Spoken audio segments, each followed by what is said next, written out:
Michael, okay. How proud are you of the boys in that second half performance? Yeah, absolutely. Big character, big personality, stuck together, kept believing, acted as a team throughout the whole game, and it pleases me after what happened at the weekend because we probably didn't have that as a group.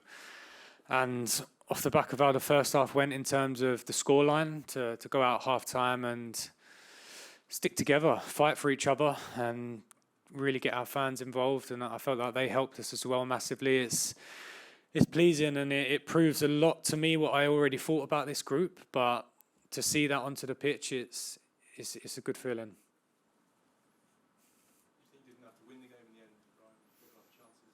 Yeah, we created many chances. I thought in the first half we created a couple as well, and maybe if we was a little bit more clinical, the flow of the game would have been different. But in the second half, we kept pushing. We had some really clear openings, and maybe if we got a second goal earlier, we could have kept pushing. But I just felt like once we scored the second, the lads have sort of invested so much energy into that. We kind of went a little bit flat, and they took a little bit control of the game without really creating anything. But to come off 2-2 after the back of going in 2-0 down at half time it's a positive. What did you say at half time? Because you're 2-0 down, the energy in the stadium might have been a little bit negative, and yet the players came out so positive in that second half.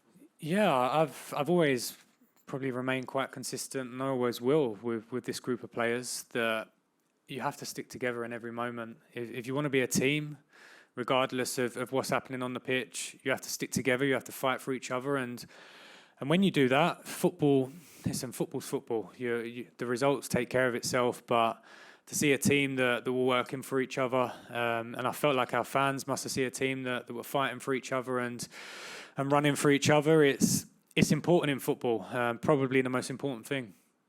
How did you see the 2 goals you conceded? Because United got into good scoring positions without too much trouble, and then got their shots away when it looked like they shouldn't.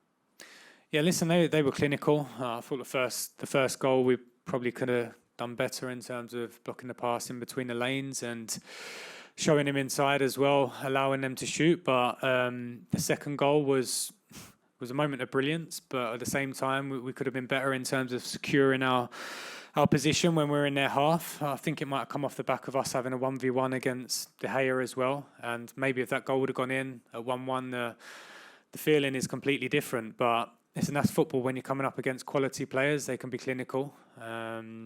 Disappointing. We made some mistakes. I understand that, but at the same time in football, when you fight for each other and act as a unit and act together, sometimes small mistakes are irrelevant, because the energy we created in the stadium was excellent in the second half, and I thought we fully deserved to come out at least with a draw.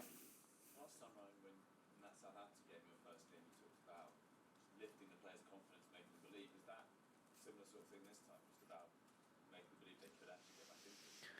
Yeah, of course. I mean, it's been difficult after Sunday because the manner in which we lost wasn't nice for anyone to be involved with. But I'll probably repeat what I just said. The most important thing now, and until the end of the season, will always be to act as a team.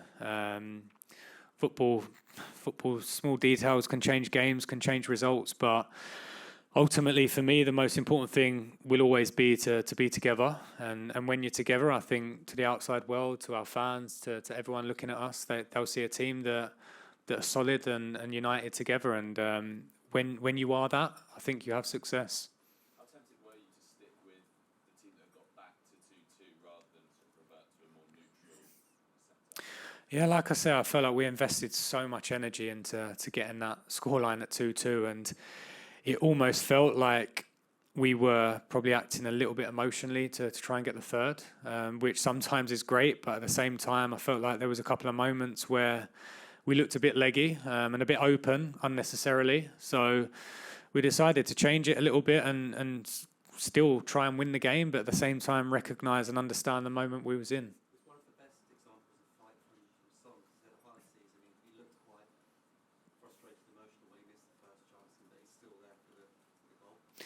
Yeah, and that's down to mental strength. I think all the top players and big players, they can kind of put put a missed opportunity to bed and make sure they take the next one. And thankfully for Sonny, he kept making the runs. He kept believing that the ball was going to come to him, and I seemed very pleased with the goal in the second half from him. Thank you very much.